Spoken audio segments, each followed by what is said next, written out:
नमस्कार दोस्तों, आज के हमारे इस वीडियो में हम आपके लिए पितृपक्ष की पौराणिक कथा लेकर आए हैं। पितृपक्ष की कथा के अनुसार जोके और भोके दो भाई थे। दोनों अलग अलग रहते थे। जोके धनी था और भोके गरीब था। जोके की पत्नी को अपने धन का बहुत अभिमान था, लेकिन भोके की पत्नी बहुत ही सरल स्वभाव की थी। पितृपक्ष आने पर जोके की पत्नी ने जोके को पितरों का श्राद्ध करने को कहा, लेकिन जोके ने इसे व्यर्थ का काम समझकर टाल दिया। लेकिन उसकी पत्नी ने उसे समझाते हुए कहा कि अगर हम श्राद्ध नहीं करेंगे तो लोग हमारी बातें बनाएंगे। जोके की पत्नी ने कहा, लोगों को दावत पर बुलाकर अपनी यह शान दिखाने का यह उचित अवसर है। उसने जोके से कहा, आप शायद मेरी परेशानी की वजह से ऐसा कह रहे हैं, किंतु इसमें मुझे कोई परेशानी नहीं है होगी। मैं भोके की पत्नी को बुला लूँगी और दोनों मिलकर सारा काम कर लेंगे। फिर उसने जोके को अपने पीहर भेजकर आने को न्योता भेज दिया।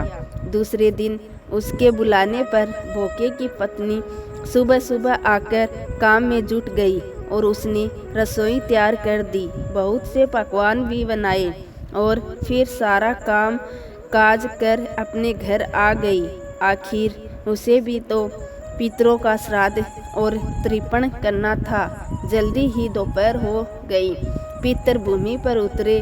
जोके के पितर पहले जोके के यहाँ आ गए तो उन्होंने देखा कि जोके के ससुराल वाले वहाँ भोजन कर रहे हैं। पितर निराश होकर भोके के घर गए। वहाँ क्या था? खाने को कुछ नहीं था। भोके इतना गरीब था कि पितरों के नाम पर उसने अंगियारी दे दी थी। पितरों ने उसी की राख चाटी और भूखे ही नदी के तट पर जा पहुँचे। थोड़ी देर बाद वहाँ सारे पितर इकट्ठे हो गए और अपने अपने यहाँ के श्राद्ध की तारीफ करने लगे। जोके भोके के पितरों ने अपनी आप बीती सुनाई।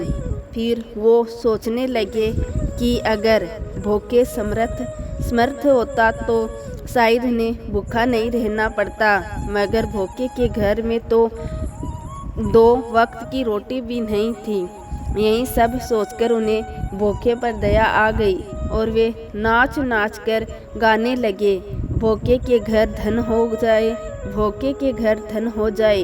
शाम होने को हुई। भोके के भूखे बच्चों को कुछ भी खाने को नहीं मिला।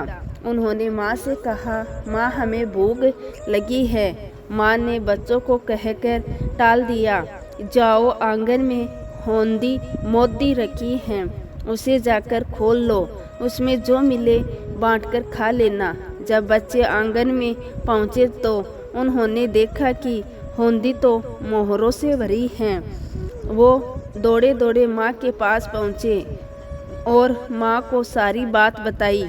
आंगन में आकर भोके की पत्नी ने सब देखा और हैरान रह गई। इस प्रकार भोके भी धनी हो गया, पर धन पाकर भी वह घमंडी नहीं हुआ।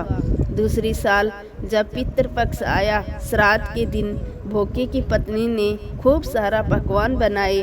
ब्राह्मणों को बुलाकर श्राद्ध भी किया, भोजन कराया और दक्षिणा भी दी। ऐसा करने से पितर बहुत प्रसन्न हुए और तृप्त होकर उसे ढेर सारा आशीर्वाद दिया। तो दोस्तों, ये थी पितृपक्ष की कथा। ऐसी और कहानियों के लिए हमारे चैनल को सब्सक्राइब करना ना भूलें। धन्यवाद।